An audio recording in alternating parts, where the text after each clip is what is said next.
Hello, friends, and welcome to the Friendors podcast, a podcast by wedding vendors for wedding vendors. I'm your host, Shawn Miller, owner and founder of Young, Hip, and Married and professional wedding officiants. Each week, I interview my friends from the wedding industry, and we talk about life as a wedding vendor, how they got started, challenges they faced along the way. If you're a vendor, you know we got to throw in a few chaotic stories. Thanks so much for being here, and let's dive into the episode. Rob, welcome to the show. Thanks for having me. Thanks for being here, man. I think we actually got started in the industry around the same time. Like we started Young and Married in 2010. That was us. That was you. So just so people know, who are you? What do you do? Yeah. I am Aaron, my sort of partner, refers to me as the CEO of Rocking. CEO of Rocking? The CEO of Rocking. So yeah, I run Side One. We are a wedding band, and we don't just play weddings. We play corporate events and that sort of thing. But we're a cover band. We're sort of unique in the sense, unique at the time, but maybe not so much anymore. But we have bands in Vancouver, Calgary, Toronto, and Seattle. We do, in a sort of typical year, about 250 events a year between the four cities. And I have about 150 musicians and techs that work under me. We have 150? Yeah. Now? Yeah. Wow. And then we have trucks and warehouses and all that kind of stuff. Yeah. Yeah, we haven't talked in a long time. Okay. You've gotten big. Well, I don't know. I think when last time we chatted, I think you were getting Seattle going, or Toronto was definitely starting to come up. Mm-hmm. So you have Toronto, Seattle, Calgary, Vancouver. Yeah, four cities. With 150 crew. I think so, yeah. We have in each city, the model is kind of like we've got our starting lineup. Right. And then we have bullpens. Right. All of our musicians are professionals. So and in many cases, touring professionals, a lot of our Calgary team, they play with big name country acts. Okay. And they tour the world. And so they're not always available to play Mr. and Mrs. Smith's daughter's wedding. Right. But it's a nice gig for them when they're not doing that. There's only so much time they spend doing that. So, and our gig pays pretty well. Yeah. So they can make a pretty good living, outside of doing those big corporate events. So, or those big country events and festivals and that sort of thing. So with us, we have this. We were born out of. I worked in a number of different cover bands. And they weren't always musician friendly, right. Meaning they didn't have the flexibility. If I did have a gig, and I toured with some pretty big name acts back in the day, and if I had a tour with them, they didn't have another guitar player, and so I'd be so I'd say to my wedding band that I was playing, listen, I've got this tour with so and so. Can you get me out of June 16th? And they're like, really, Rob? We really need you on this one. This is a really important event. These people, they're from West Van, and just give me the gears. Give me the guilt trip. Even if I had a very capable sub to do it. So when we started Side One, it was the idea of okay, we're going to make this. We're going to attract very good musicians with this kind of flexibility, which is good for the product. Right. And then also, it's going to mean for the clients, they're going to, we can sell them that too. Right. It's you've got, Brett Kissel's, guitar player playing your gig or whatever. Amanda Marshall's guitar player is going to be. Yeah, they would love that. Yeah. So they're it kind of works well for everybody. Yeah. And 15 years later, here we are. Where did the name come from? Well, it's a great question. Well, Side One, I don't know why this is so confusing for people, because people will introduce us. They'll be like, ladies and gentlemen, on Side and stuff like that. Side One, like a record, a record has Side One, Side Two, a tape. It's music related, right? So we just always, I can see how that would get lost on this current generation. Thankfully vinyl is coming back, so it makes a little more sense. But yeah, originally, I think we were called Side One, Track One, because Aaron and I's favorite movie was High Fidelity. Oh, yeah. And there's a scene in there That's where a great movie. Well, and so they're sitting around, they're like, okay, top 5 side 1 track ones. Oh. And then we're like, oh yeah, that would be like, again, and then we dropped the track 1 because it was just like, too long. it's too long. Yeah. So side 1. Side 1? Yeah. I got Erica bought me a record player for Christmas. And it's been amazing because we're introducing the kids to all these old records. Cool. So when we buy a record, it's like a thing. We all sit in the living room, we put the record on. And there's something about listening to vinyl that like you can't skip the track. No. It's like, it's on. Yeah. And now we're listening to the music the way the artist intended it to be listened to, right? From beginning to end. And then it gets to the end of the track. And so we've been buying old records and going to old record stores and introducing the kids some things like Fleetwood Mac and, you know, like all the old records, which has been pretty cool. Right. Yeah, it's been really fun. Yeah. So that's where I had no idea that's where the name came from. And so when you started side 1, like how did it come about? Like you were obviously a musician. Like, were you looking for work? Did you want to do your own thing? Like, how did it come around to be like, hey, we should start a cover band? Or not start a cover band, but like, what was the vision? I don't want to put words in your mouth. So I was, playing with a bunch of different bands, doing some like working with artists, doing like even like studio stuff where I was playing on like video games and these kind of things. Any like, I mean, if you're a professional musician, you just everything kind of comes what work in. You can get. That's right. So you have to diversify quite a bit. Like I trained as a jazz guitar player. That's what, I went to college for, everything like that. That's where my passion is. I always listened to popular music and played in rock bands and that sort of thing. But like, at 12, I discovered bebop and I was like, this is going to be my life, and went to college and all of that kind of stuff. But, to make a living as a jazz guitar player, that's pretty tough gig. Pretty rare. So when I graduated in the 90s, there was quite a bit of like kind of acid jazz. So we would play like club dates where like you'd essentially be playing like bebop guitar lines, but like over funk beats and that sort of thing. And there was a couple of great like downtown acid jazz. This is not a genre of music you're heard so of. like the club Prohibition, which is in the basement of the Hotel Georgia downtown, used to be a great place called the Chameleon, and it was just like, it was instrumental music. It's a lot like Guild and Company is now, where it was like, we were playing instrumental music, just kind of jazz, but with funk beats. Right. And like a sea of people would be dancing till like 2 a.m.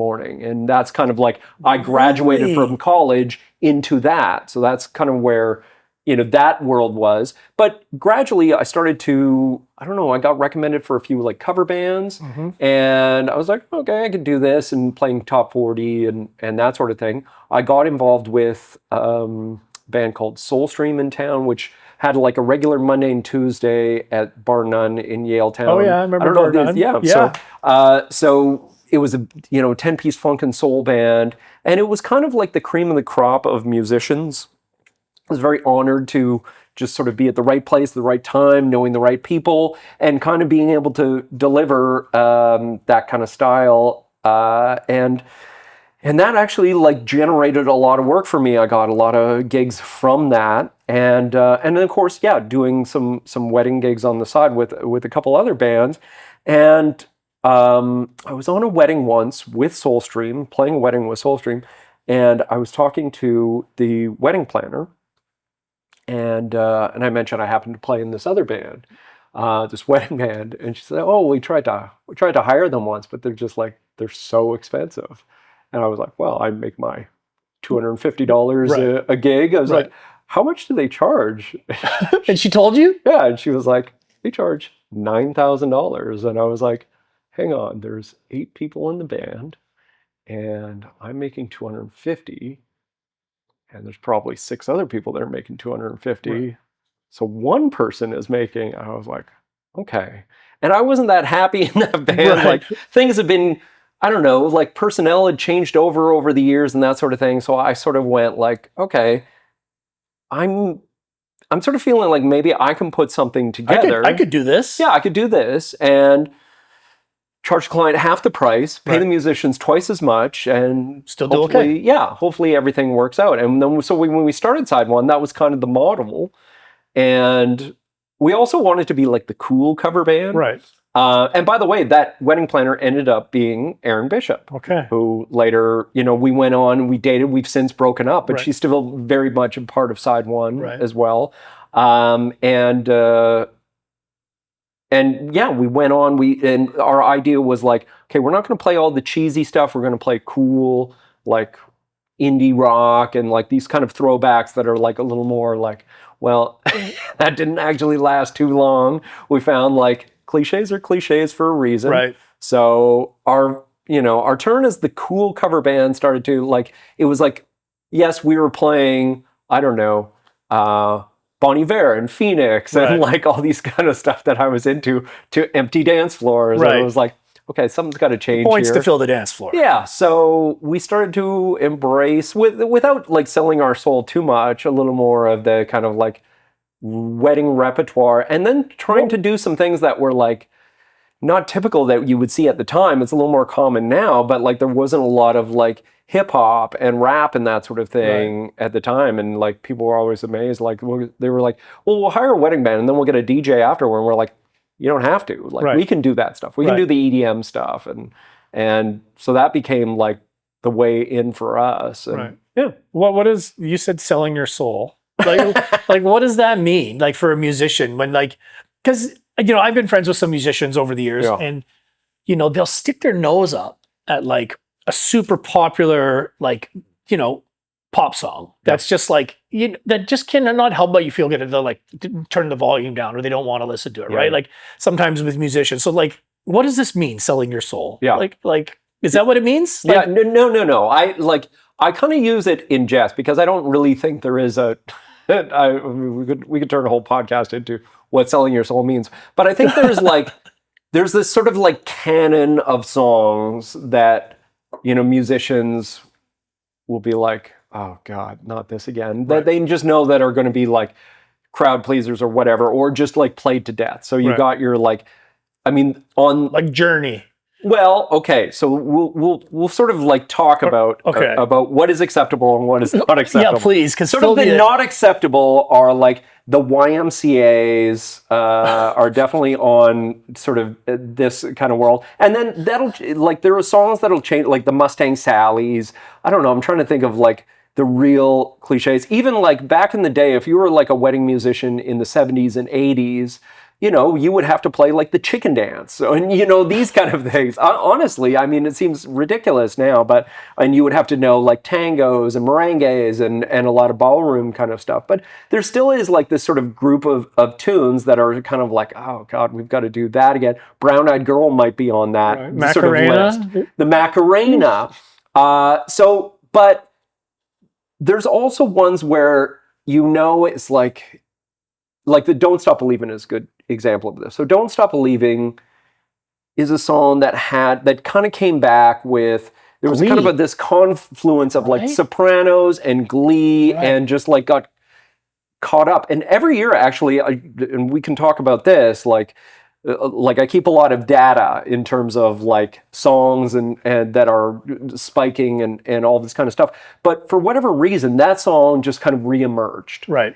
And became this like cultural phenomenon. Yeah. It is still a massive song for some reason, but we will have couples that'll be like, no, Don't Stop Believin'. Right. No, I mean, the one that's like almost becoming cliche now is like Mr.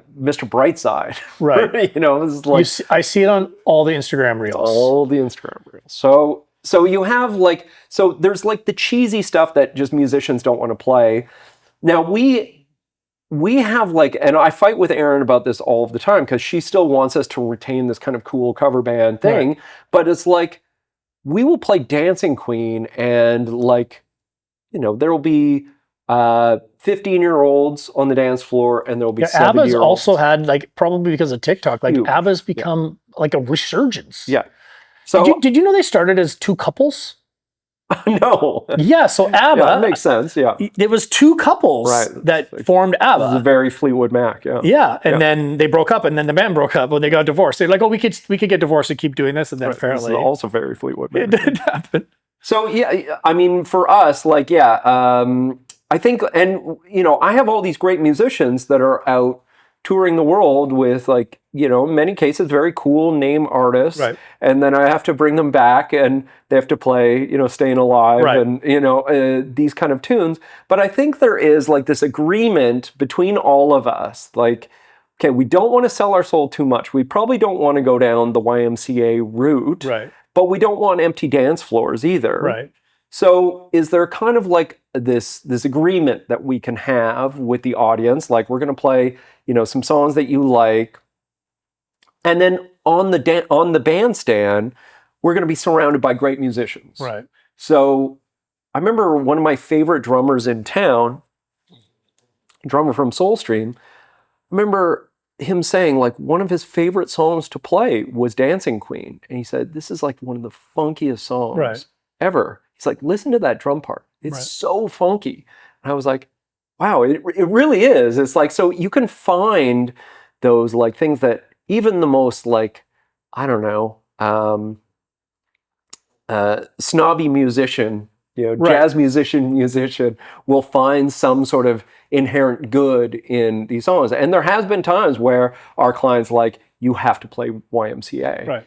And, for whatever reason, there was a song that has meaning to them. Right. It's a family tradition, whatever it is. And then when we play it and they get on that dance floor, it's like, okay, we'll allow it this time because... Right, but you're also creating some magic, right? Yeah. Like this is a thing, like you're a service-based business. That's right. Right? Like it's different than when you put on a concert and people are paying to see or hear you play your music. Yeah. Right? But like as a wedding band, like these are your clients. Like that's right. They're hiring you. So it's like, do you ever say no? Yes. Oh, you do? Of course. You're like, we won't play that. Yeah, or it'll be the opposite. They'll want a cool wedding.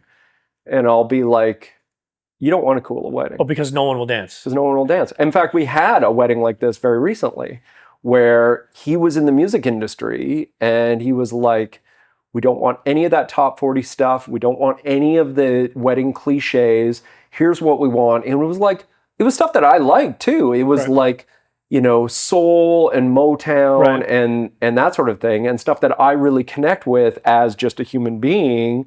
But I was like, this is going to tank your dance floor. Right. And this is what I'm thinking in my mind. And I sort of gave him like in a nice way, just sort of said like, these are, the cliches are cliches for a reason. Right. Here's this great blog that I've written about this. And, nope. And then we were half hour into his empty dance floor. And what did I play? Like, let's play Dancing Queen. And the dance floor packed up. It was like, everybody came on. So you did it. Did you ask him permission or you just did it? No, I just did it. And then on the set break, he was like, I should have listened to you. Oh, no way. Well, that's bold move. I say this to my clients too. I was like, I am a slave to what the audience wants. Like, I know you have your preferences, but I have to do what's right for this event. Right. And it was clear, something needed to change. Right. And I warned them, like, not necessarily in the contract, but when we have our meetings and that sort of thing, I just sort of say, like, I'm going to, at the end of the day, like, be the arbiter of, like, because again, I'm just a jazz guitar player. Right. I don't know how this works, but I've done this enough times where I call myself a professional stereotyper. Right. I look at dance floors and I discriminate based on age and gender. Or you curate. Yeah. Discriminate, curate, right? Like, yeah. I went to a wedding once, friends of ours, and they did the same thing with their music. They're like, they curated, and it was the most boring. Everyone wanted to dance, and the music was non-danceable. Yeah. And it was all their favorite music, and everyone just left. Everyone's like, okay, night's over. Yeah. Do you want your favorite music, or do you want to have a great party? Because those two things are not necessarily... They're very different. So what we do is we send everybody this sort of survey, and they have to fill it out, and and they say, can we see a song list? And I say, no. You say no? Yeah, no one ever gets a song list from us. We don't give them set lists. Do you get pushback on that? Was that? Do you get pushback? Sometimes, yeah. I say, what I want you to do, completely tabula rasa, I want you to just like, with no prompting, blank slate, come up with a playlist. If you were DJing your party, what would you put on to get that dance floor rocking? And keep in mind, it's not just going to be you there. It's going to be your family. It's going to be your friends. Your grandma, your nieces, nephews, whoever it might be. And so I take that. It gives me a sense of, what their interests are. Right. Like I can get a sense of, and also ask them what they don't want to hear too, because sometimes that's important. And of course, like, I take that also with a grain of salt. Like if somebody says like, don't stop believing. And I say, well, what happens when somebody asks me to play Don't Stop Believing? Right. You know, and I'm going to direct them to you. Right. The groom or whoever it is. But yeah, so we get this back and then I feed it into my database. Yeah. And then I look at all the weddings. I mean, because we do so many events a year, that's a lot of requests. And I can see things that are trending, you know, and I can see, and every year there's some sort of version of Don't Stop Believing. Right. You know, a couple years ago, it was You Make My Dreams Come True by Hall & Oates. As you said, out of nowhere, Mr. Brightside suddenly became super popular. We've seen September once again, like started to, like the number one compared to like number two is almost 3 times amount. It's a song from the 80s. Okay, I want to try to guess it. It's a female artist. It's not Fleetwood Mac? No. Fleetwood Mac tanks the dance floor. Madonna? No. Am I close or not? Closer with Madonna for sure. Okay, I don't know. I Want to Dance with Somebody Who Loves Me. Whitney Houston? By Whitney Houston. Really? Crazy amount. Wow. Yeah. Yeah, I get it though. That's like a sing-along feel-good song. Yeah, and that, you have to put it at the golden mean, which is, you know, almost like 3/4 of the way through the second set. We play 2 90-minute sets for all of our gigs. So the 3/4 of the way I call the golden mean. Why do you call it that? It's an artistic thing. It has to do with the Fibonacci series. There's like a whole bunch of like theory about it. Whereas like they say the point in the story where it's like the climax comes at what they call the golden mean, which is like at this particular percentage. I think it's like 72.3% or whatever it is.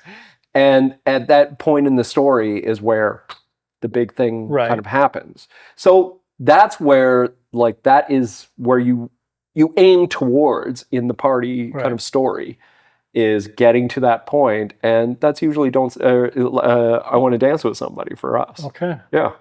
Too funny. And then that packs everyone piles onto the dance floor, and then you ride the wave.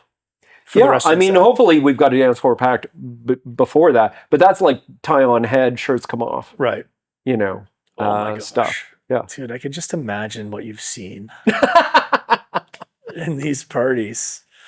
My goodness. So when you started Side One, was this the vision? Like, were you like, I'm going to build this giant team and these bands and everywhere? We're like, did you have a clear goal of what you want? You did. Yes. So and in fact, the old wedding band that I used to play in, I pitched that idea. I was like, instead of us always flying to Calgary, why don't we just start like a franchise there? Right. And I'm like, oh, that'll never work. And I think there was like, you know, control kind of stuff. And I worked very hard to set up those teams. I went out there. Yeah. You know, every single gig I would fly to Calgary and I would sit in, because the way that we do things is very different than how a lot of, I don't know, cover bands kind of do stuff. They kind of do it like a jazz gig where it's like, you kind of know a little bit of the songs, you maybe have the chord changes and that sort of thing. It's like, oh, okay, here we go. It's Brown Eyed Girl, it's GCD, and this is how it is. How Side One does it is like we go deep, you know, and we get those parts. And it always drove me crazy to hear a keyboard player that has like piano sound, an organ sound, electric piano sound, and maybe some strings. We have the sounds. Right. You know, like when you hear, you know, Sorry by Justin Bieber, like we've got that sound on our keyboard. Our keyboard players spent time creating it. And so that was always important to us. Do you guys rehearse as a band? No. Never rehearsed. Never rehearse. But the musicians are practicing. Yeah, so the way that I lay it all out is every song has an ending. So even if like, you know how some songs fade kind of thing, I've actually like found like live recordings or like instructed. So I'll put together like the MP3 with the original song, and then maybe I'll even say, and then we'll end like this, and I'll play it, or you know, whatever. So if people have done their homework, there's no need to rehearse. You just hire the right musicians who, okay, this, and I do this, perfect, great, and if they don't, they just don't get hired again. Right. You know, to play it. How often does that happen? It happens actually quite a bit. There's been quite a few musicians that just sort of like, they're okay, you know, they're good musicians, but they just like, you know, and I'll maybe like giving them some notes. I'll give them a few times like, okay, we need this to be this. I record every gig. I don't listen to every gig, but if there's somebody new, I'll definitely Right. Or if something happens, you can go back and watch it. Yeah. And, Yeah, sure. exactly. Good. Fantastic. Yeah. Was this a trajectory you thought about when you became a musician? Mm-mm. Or no, it kind of came to you when you were Yeah. playing for that previous band? Yeah, I think I was always going to be, well, at first it was like, I want to be jazz guitar player. Like I was 17, I moved to Boston and I was like, this is going to be, eventually I'll graduate and I'll go to New York and I'll become a jazz musician. And that wasn't in the cards for a lot of reasons. I mean, in the 90s, the US dollar was just so much and I was burying my parents. I had a full scholarship to the college I was going to, but it was still like I had to pay to live there and stuff like that. My parents were just like, kind of, can you please come home to Canada? So I eventually finished my degree here, and then I started getting into teaching, and I thought, oh, okay, well, I could probably make a good living just being a player and being a teacher. I had a very my teacher from the time I was 12 was that guy. I mean, he was this sort of Juno Award-winning jazz guitar player. He did a lot of sessions for CBC. He taught, and he put his kids through college. And I thought, oh, there's a working guitar player. Right. And I'm going to be a working guitar player and make my money in these few different facets that I can. And then at a certain point, I put this thing together and it just it kind of blew up. Yeah. And became, I don't know, everything that, I now call myself a professional emailer that occasionally plays Don't Stop Believing, and that's, I'm running, a business. I'm a businessman, more than I am a musician, I think. How was that transition? At what point did you realize oh shit, I'm an entrepreneur? Yeah. Because I think a lot of musicians, they want to play music. Yeah. Right. But somewhere along the lines, you, as you said, you transitioned from a musician into a professional emailer. Yeah. When did you realize that was happening? Well, as you know, with weddings, there's so many details. There's so many details that it just becomes all-consuming, and you have to start developing systems, and then just to kind of plug the holes for the leaks.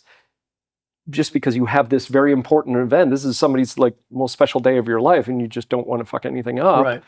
So, okay, so number one, you have to do all these things to get the first dance and the parents' dance and all of this kind of stuff. And then collecting the deposit. Okay, well, how does that work? And credit cards and CRMs and all this kind of stuff, contracts. And then you go, and then, the music part of it starts to become the last thing you think about. Right. Because you just got all of these other things going on that are, as important, probably. Right. You don't want to, you take somebody's deposit, you want to make sure it's there by the time that, their wedding comes around and all of this kind of stuff. You can pay everybody. You can pay everybody, yeah. So yeah, I think just I've always been let's just jump in and we'll figure it out as we go. Right. And I think that's what it was. And then I started to see the creativity in being an entrepreneur. Right. More so than being a musician in a lot of ways, because at the time, there's a lot of bands that do what we do now, but at the time, we were really there's no one kind of doing what we were doing in terms of the music, I think, as well as just this kind of scope, doing 250 events a year and having 150 musicians and stuff like that. It was fascinating. And I was thinking of ways that, I can get all this information to everybody, all of these thousands of details and everything like that. Do you think as a musician, being an artist and being an entrepreneur, they seem like very different things, right? But it was interesting what you said about you started to see the creativity side and the problem solving side, and of being an entrepreneur. Do you feel like that was inherent in you, or is it a skill set that you've learned along the way? This may surprise you, but I don't think I'm a very creative person. Even as a musician, even as a jazz musician who's I've studied with some of the world's greatest improvisers. Right. I don't find myself to be like the most creative person in that world. I can certainly like execute that music pretty well, and I can execute the music that we play in the wedding band pretty well. But that's just like, it's almost, how do I say, like connecting the dots kind of Right. thing. It's paint by numbers Right. kind of thing. It's not Picasso. And especially like it's a cover band. Right. Yeah. Right? It's literally, you're just doing a facsimile. And one thing that we're very proud of is like, people are always like, whoa, we thought it was like the radio playing. Like you guys sound exactly like you really do. You like, anytime I've gone to an event with Side One, I'm always like it feels like you're listening to the original like band. The original artist. Yeah. So we pride ourselves on that. So there's nothing creative necessarily about that. Right. You're copying. We're copying. Right. So for me, like, if I have like a bunch of corporate events and corporate events are like, their whole thing is like, we want to present something unique to our clients. Right. It's like, okay, what can we do? What kind of service as a cover band can we do that will be interesting? Okay, well, let's do, jazz covers of pop tunes or something like that. Right. Well, now everybody's kind of doing that, but like back in the day, that was like a kind of a unique thing. Or like some of the services that we would offer is like, oh yeah, we're playing, dinner music, but we're playing like, hip hop tunes. Right. They're like, whoa, that's kind of cool with acoustic guitars and like percussion. So and that's stuff creative, like that. though. That's what I'm saying. So, but those are the ideas you come up with? Those are the ideas where, I'm using my, the skills of like an entrepreneur. Right. I'm taking what services that we can do and trying to tweak them into creative things for corporate events or whatever it has to be. So that's where I found things to be. I don't know. Yeah, it's fascinating. And I can wake up every day and think of something kind of new that like I can do with these like incredible musicians. Yeah, I find like, when you said that you're not naturally a creative person, I was like, that doesn't seem to align with but me. not in the sense of like, like a songwriter or something like that. In the traditional sort of musician kind of sense of creativity. I found the creativity for me in almost like I'm like a producer kind of thing. Yeah. Like I can produce with this palette of paints that I have, which are these like incredible musicians that I get to work with all the time, like doing these things for these, events that we do. Right. It's fun. Is it hard to find musicians? Oh yeah. It is hard. Especially like how we do things and the kind of demand the level that we kind of demand. But now it's like the reputation precedes us. We don't really, like people joining the band already know what it's like to be in Side One. The music community is, kind of small that can actually do what we do. So it's been, so people come into the band knowing kind of our reputation, what's kind of expected now, which is great. I'll have to prod them a little bit. And like I said before, there has been times where it's like, this person's didn't quite put in the work. And I always, when I do my big spiel, when I bring somebody on board somebody, I was just like, I've done, it's your gig to fuck up. Right. I've given you all of the tools to do what you need to do to come to the gig. And on stage, it's funny because one thing I love, everybody, like all the musicians have this expectation too. So if there's a new drummer or something like that, or a new guitar player, not that they're getting vibed, but like, this is a team here. Right. Don't let the team down. Right. You got to put in the work. Oh, clearly you didn't listen to this. You don't know where the bridge comes. Oh. You don't know that you have to break here. You don't know, like there's an expectation of like, do your homework. Is that obvious to the guest or to the client ever? I hope so. I hope this kind of like expectation of excellence. I mean, we've been going for 15 years, 2,500 events, something keeps them coming back. Right. And I think it is this expectation. But is it when they mess up? Is it obvious, do you think? I don't think so. No.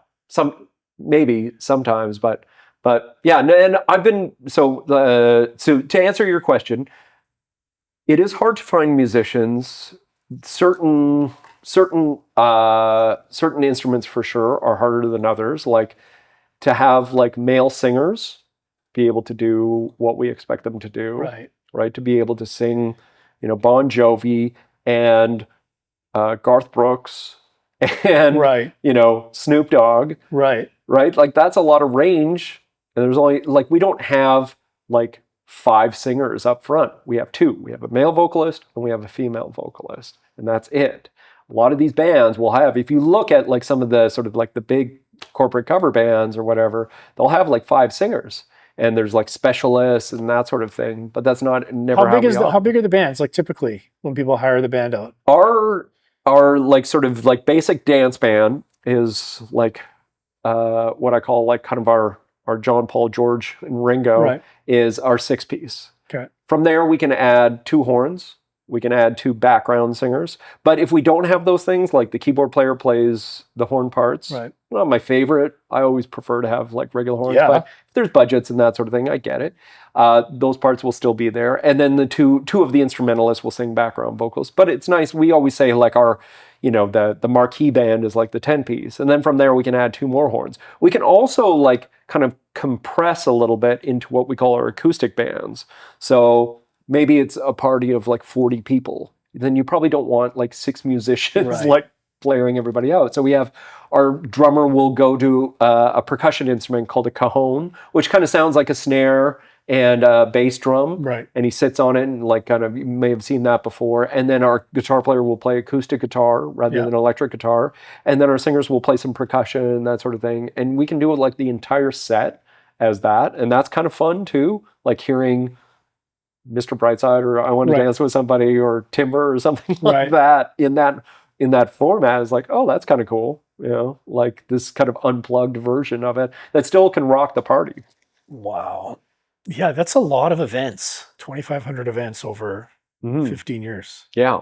It's good longevity.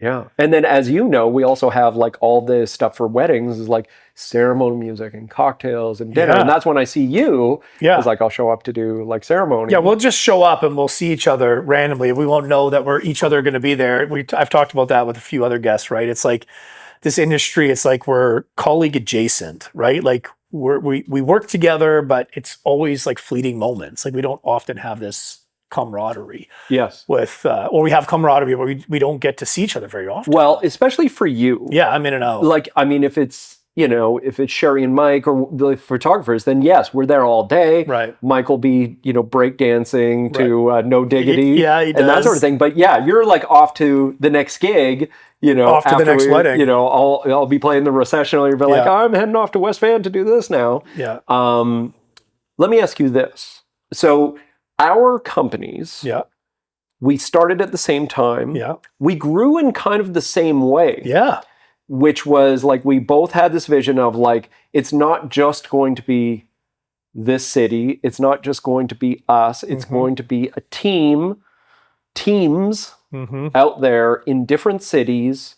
How did you find all of that? And are you still doing that? Is that like, have you wrapped any like cities up that you thought, okay, I'm like for us, like Toronto is like, oh God, like I just think about Toronto as like, well, if I moved there and I really like committed to it, and there's so many like weird rules in Toronto too, it seems like, like there's payola to like wedding planners and that sort of thing. And it is just, you gotta be a part of the culture. You gotta be part of the culture. It's hard to manage. Yeah. Vancouver's are definitely our biggest. And I think it's because I'm here. Yeah. I've never really traveled to my other locations. So what we'll do is we'll find people, we'll hire them, we'll get them connected.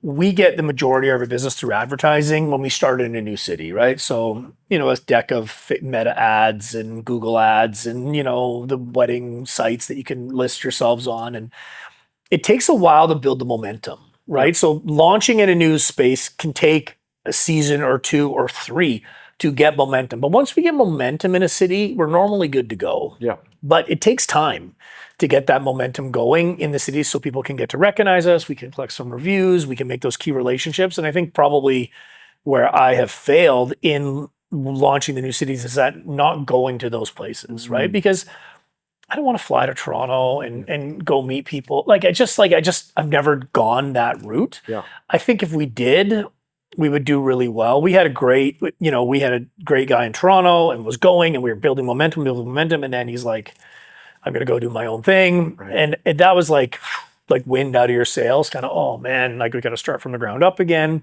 How many, sorry, interrupt me. Yeah. How many times has that happened where you've had, because you guys have a very unique, I don't like to think like us, like you've got a very unique product. It was clear from the first time I ever worked with you, I was like, these guys are different. Yeah. Anybody on your team, it was like, because I do. You see a lot of weddings. I do hundreds of ceremonies, and it's like, ugh, this guy again, or this guy. And whenever I see one of your team, I go, great. Yeah. And it's just it is really next level compared to a lot of, if you just get like somebody like a regular officiant or whatever. But you guys always went the extra mile. I was always impressed. So when you train up these people the young, hip, and married way, they fly on their own, they start their own thing. It's challenging. Geneva and I talked about that on a previous episode where it was like, because wedding planner, like Aaron, Alicia, everybody went through. She gave us our first gig. Yeah. Right. Like she really is the Vancouver OG for wedding planners. And I talked to her about that. I said, like, how do you, like, I compliment her. First of all, I was like, Genev, like amazing. Like so many amazing wedding planners in this city started with you. Yeah. And, she said to me, she's like, that's what I'm most proud of. Oh. And I was like, I'm so glad. You're so sweet because, it is sometimes hard, right? You train someone up, you build them up, you get them going, and then they go do their own thing. And it's a little bit bittersweet because you're happy and excited. You're like, I don't want to hold anyone back. But also you're like, time, resources, energy pouring into you. And now, like if one of your key musicians were like, I'm gonna do this. Like I did. Like you did. Yep. Right? It's a tension that you have to balance. But at the end of the day, I think it was more about me than about them. Right. I did let it bother me at times. Yeah, I bet. And then you have to do some digging, but it's not, going around holding your grudge or being bitter or upset, it's like, doesn't serve anybody. So it's sort of like, let them go. And so, we're in Calgary, Edmonton, Nanaimo, Victoria, Okanagan, Vancouver, Portland, Los Angeles. We've made it go. Toronto, once our guy in Toronto left, we never got the traction again there. Yeah. Again, if I went out there, like I've thought about that too, like booking myself in these different and going there to do those things. But at the end of the day, I'm like, is this really what I want to be doing? Like for me with a family, I don't want to be flying, to Toronto for a weekend. I did a lot of that. Yeah. Again, right. And so we kind of make a go of it. And then it just depends on the person and if it sticks and if we can build the relationships. And I think at the key of this industry, specifically weddings, Geneva and I talked about that too, is like, it's the relationships with the vendors, like really catapult your business. Because you can do all the ads and you can do all this sort of stuff and draw the business in. But again, it's working collaboratively with everybody and doing a good job and working as a team.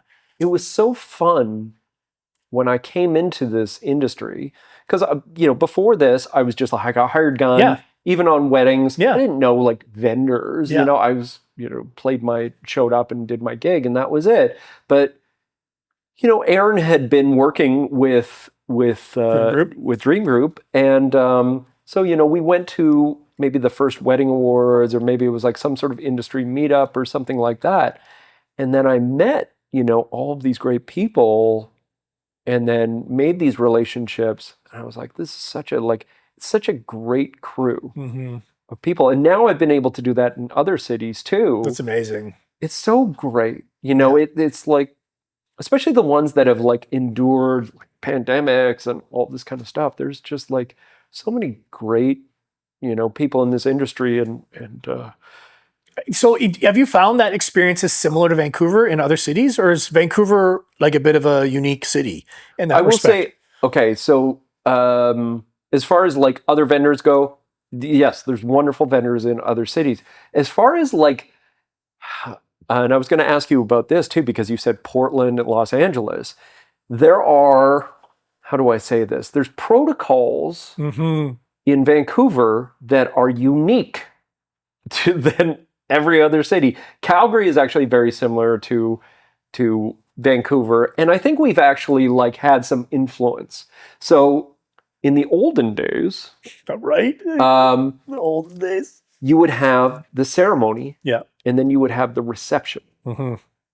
right?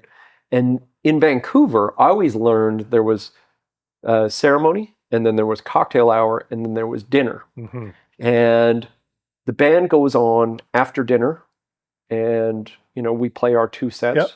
Okay, this is actually a unique thing. Really? Yes, this is very unique. In other cities, here's how it works. You have ceremony, and then you have the reception. So people come to the reception, and the band's playing, like the full band is playing for the reception. And you play like background music. Sometimes people will dance then. It's not a cocktail hour? Not really, no. Is it dinner? I mean, you can have that. You can have a cocktail hour, but like, what is the reception? When I think people will come into the ballroom. Yep. At the beginning. So, and just like even the naming, sort of strange stuff. Reception. Yeah. And the band will be playing at that point. Sometimes people dance. Okay. Before dinner, which doesn't happen in Vancouver at all. Never seen that. So it still happens in certain places, like Toronto. That's still a big thing, and that was like a learning curve. Is like, okay, what? They're dancing before dinner? Is like, really? Is like, yeah. And then the band will be the MC, which I was like, whoa, because it's usually like the funny friend or the uncle or whatever. That's very like that. Again, this is unique to Vancouver. Other cities, wedding planners prefer, a professional MC to keep things on track, not get too drunk and all. And so now it's the opposite for the officiant. If you go down to the States, it's always the funny friend or the uncle. You can sign up to become an officiant. Yes, yeah, we're seeing that trend. Yeah. And that happens, I would say 9 times out of 10 of the ceremonies that I do in the States, you have the friend as the officiant, and then you'll have the professional MC. So maybe you guys, if you're looking for work, get into MCing. So we're seeing a trend. So we're seeing this trend where people want to have a family member friend officiate for them. And if you have someone to do that for you and is willing to do that, like, amazing, right? But it's a little bit like someone, like some of the ceremonies I go to, like, oh, my nephew's going to play violin for the ceremony. Right. Oh my God, it's just like. Speaking of Friender. 9 times out of 10, like I did one the other day, it's like, and as the bride's walking down the aisle, I'm like, oh no, like it just killed. It sounded like a cat dying.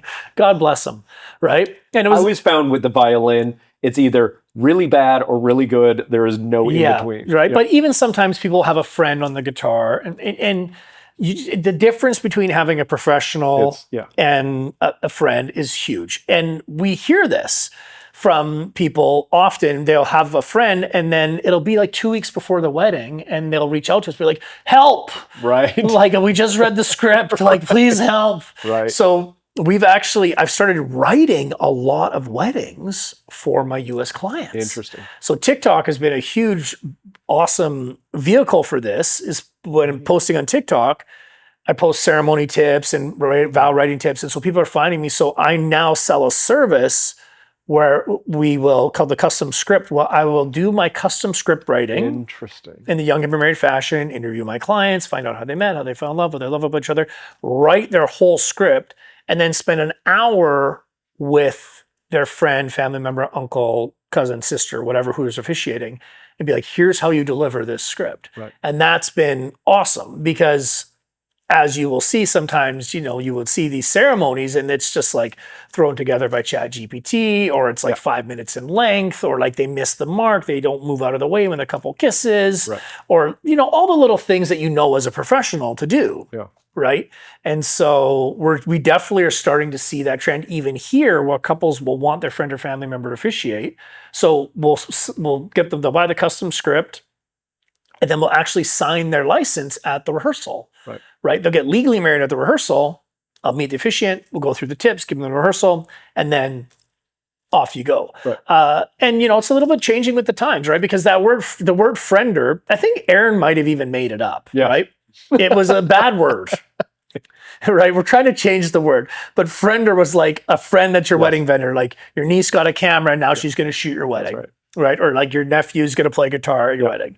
And so we're trying to change that term a little bit. It's like they're friends, they're wedding vendors. Right. But yeah, it's a real thing. Yeah. It's a real thing. But I haven't thought about that cultural difference of like I always thought there was ceremony and reception for me is like dinner dance. Those two things are one for me. Yeah. But what you're saying is there's like a reception is a different thing. Yeah, and I'm trying to like just kind of highlight, for us, there was sort of a difference in like we thought Vancouver was how weddings were. Right.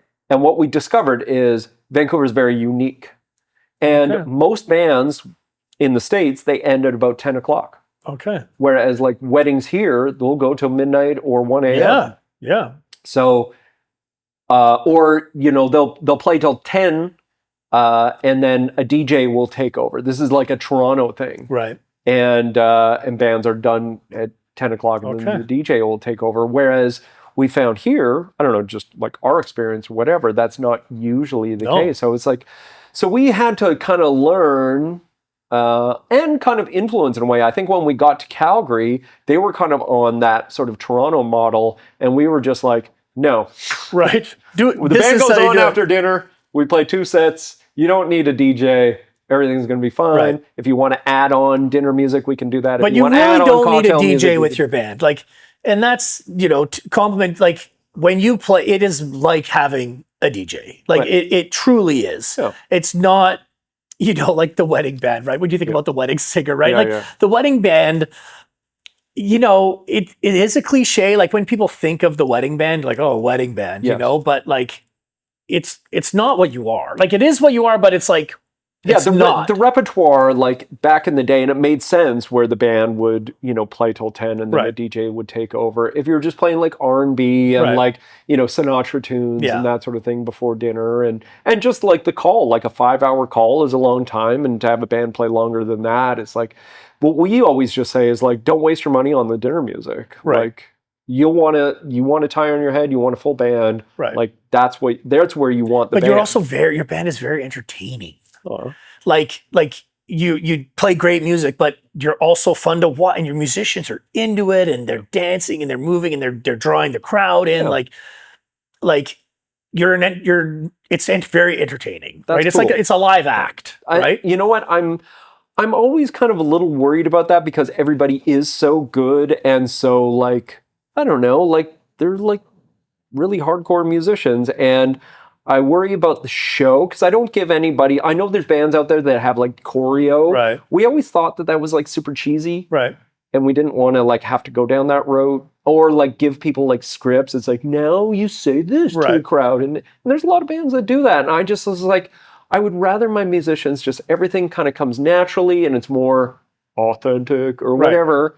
And it's like, if you've got a funny quip or whatever, like think of some stuff, like have some little things to keep the momentum going and the people. But I really I don't have to say that. People, my people kind of do that already. So I'm really happy that sort of comes out. It also sounds like you've really, there's something around like you're a musician first band. Yes. Right? Like, yeah.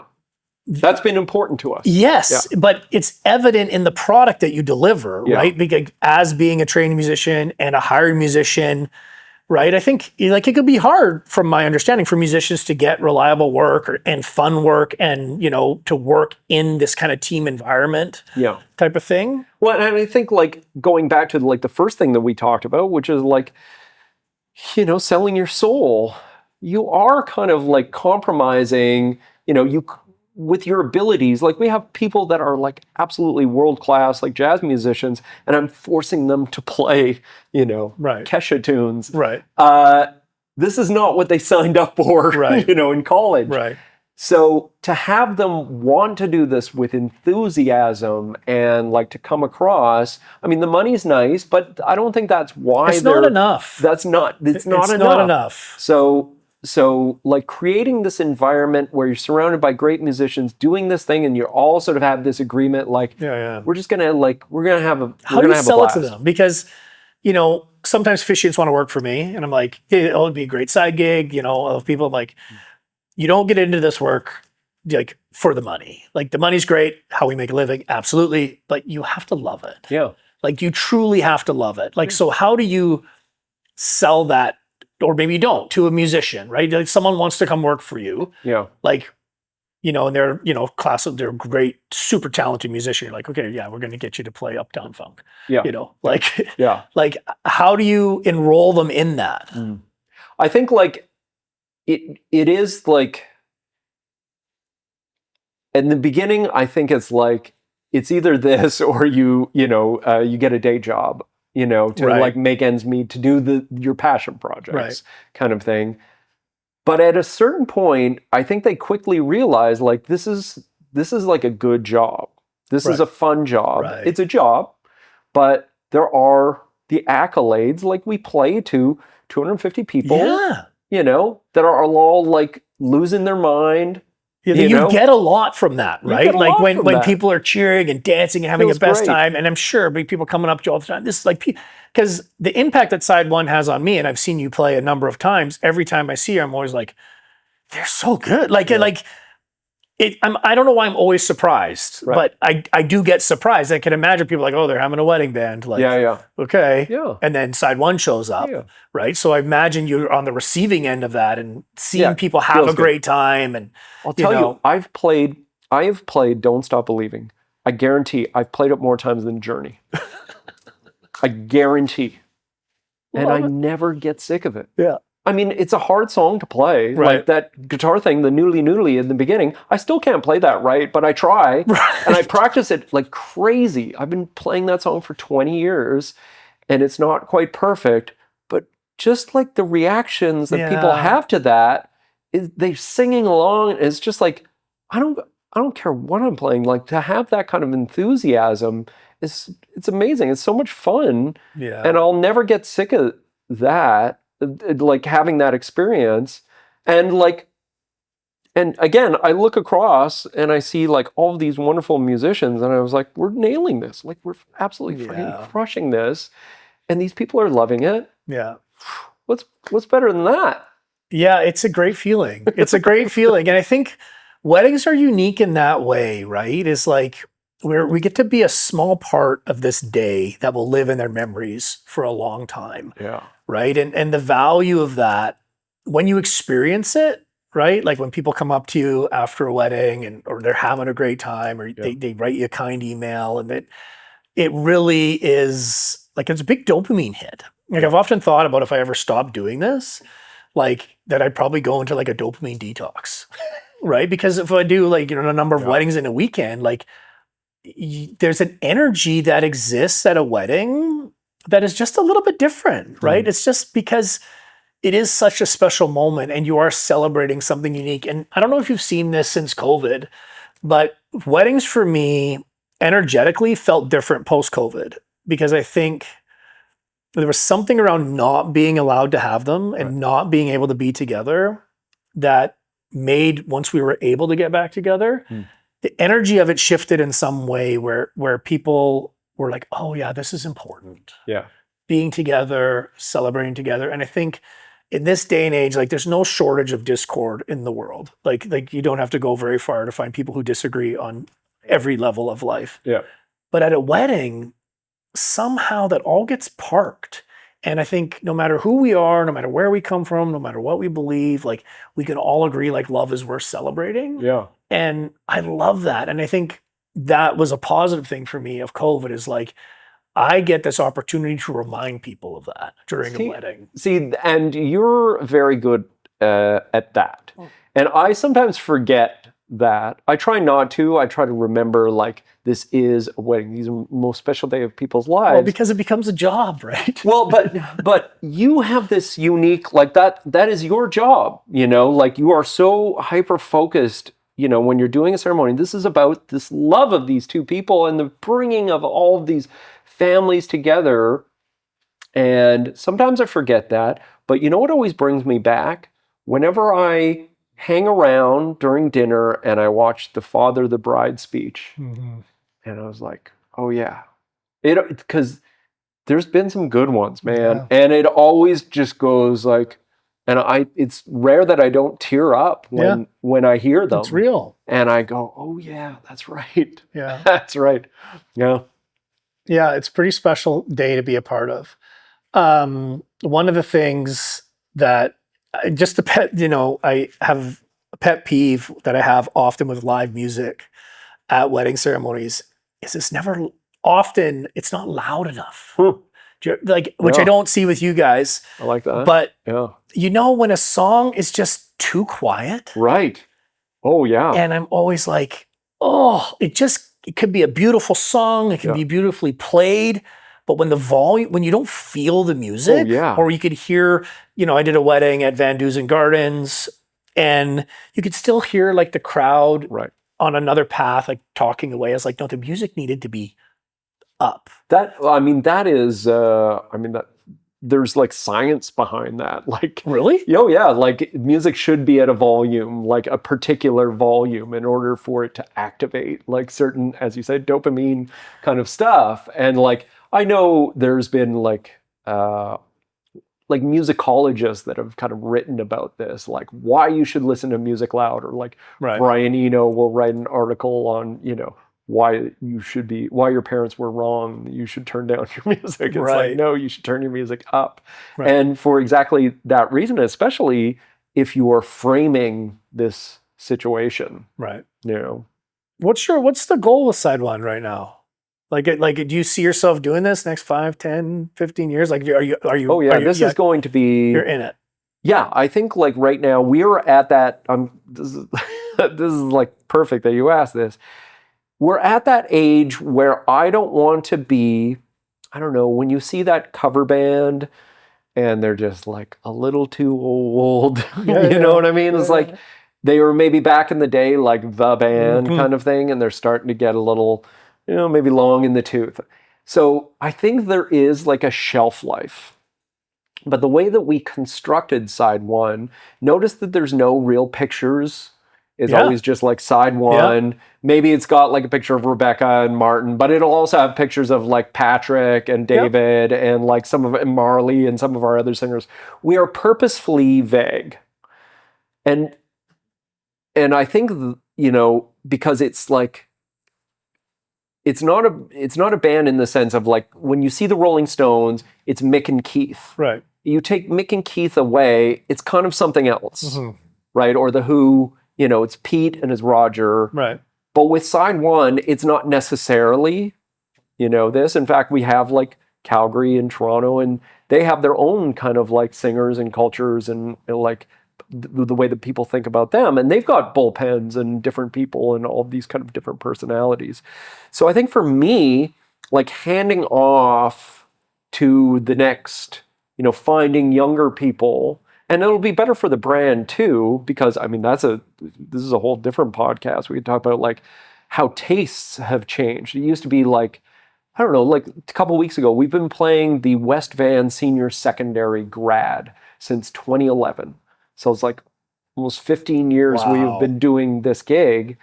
And it used to be you would just play like the latest top 40, for the kids, and that was that. Yeah. But now the way that kids are consuming, getting their music, and right? The old stuff like is your coming kids, back. Yeah. You even said, it's like you sit down and listen to Fleetwood Mac. Yeah.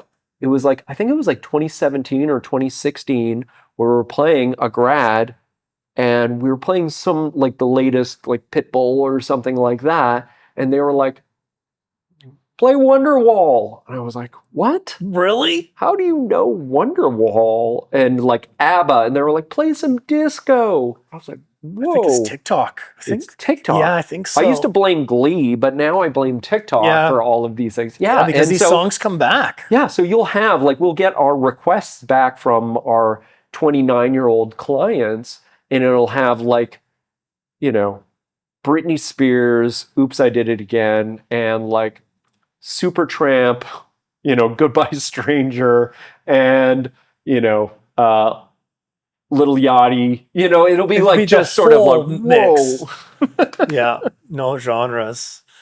Yeah, that's interesting. I'm going to see Linkin Park when they come to Vancouver. Oh, wow. Yeah, because I grew up, just loved them. Interesting. But they're going through that transition, right? Because they replaced Chester, right? Of course.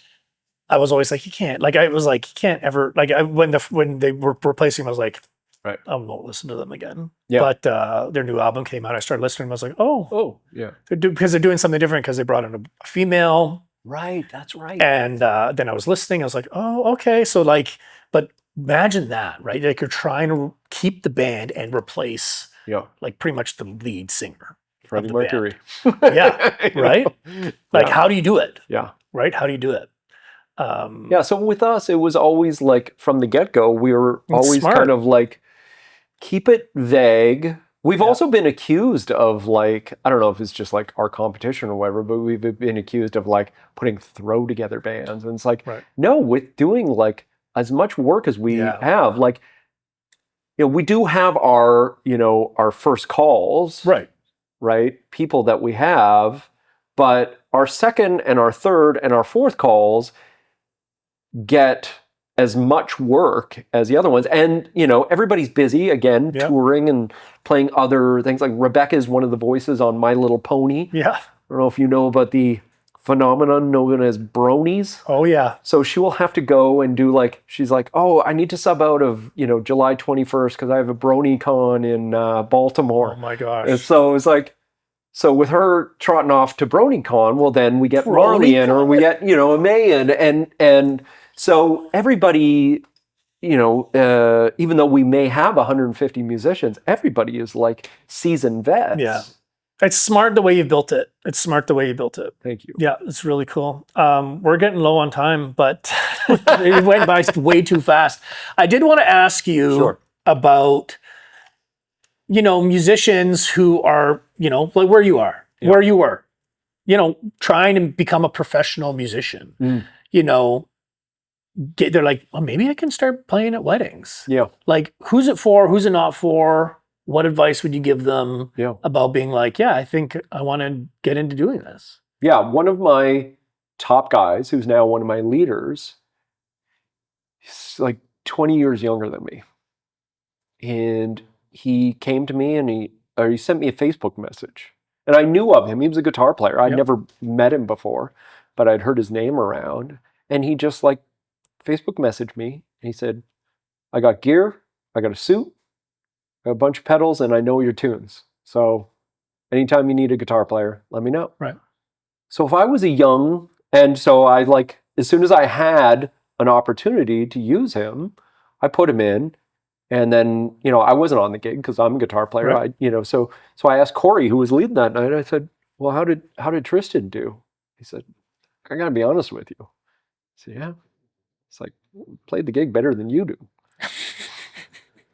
And since then, Tristan's become one of my most important musicians, not only as a leader, but as just just a great dude and everything. So if I'm a young musician and I'm looking for I need work. When I got out of college, I was like, what am I going to do? I need to pay my student loans back.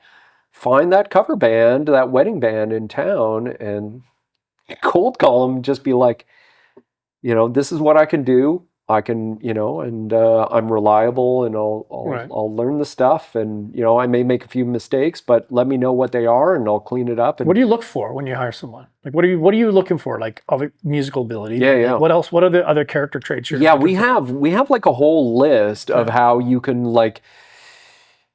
sort of improve your sort of your call spot with us.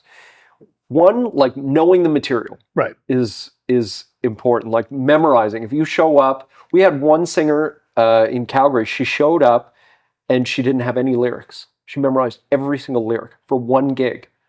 And I was like, ooh. And she was unbelievable. She's unbelievable singer. I was like, okay, all right. I hear you. We'll give you some work. So that, being not weird. Yeah. Because we spend a lot of time to if there's got to be charisma, right? There's got to be synergy. If you we play together for 3 hours in the night, but the travel, if we've got to do a gig in Salt Spring Island. Right. You know, like that's 8 hours that day of traveling. Right. That's like, 6 a.m. driving out to the ferry. And, so that being reliable, I will hire a more reliable musician that maybe not as talented. Right. I know, like in my years of being, just a hired gun guitar player, I met amazing musicians that I would never hire. Right. And who have asked me for gigs. Right. And I've had to have uncomfortable conversations with them and just say, I can't do it. Yeah.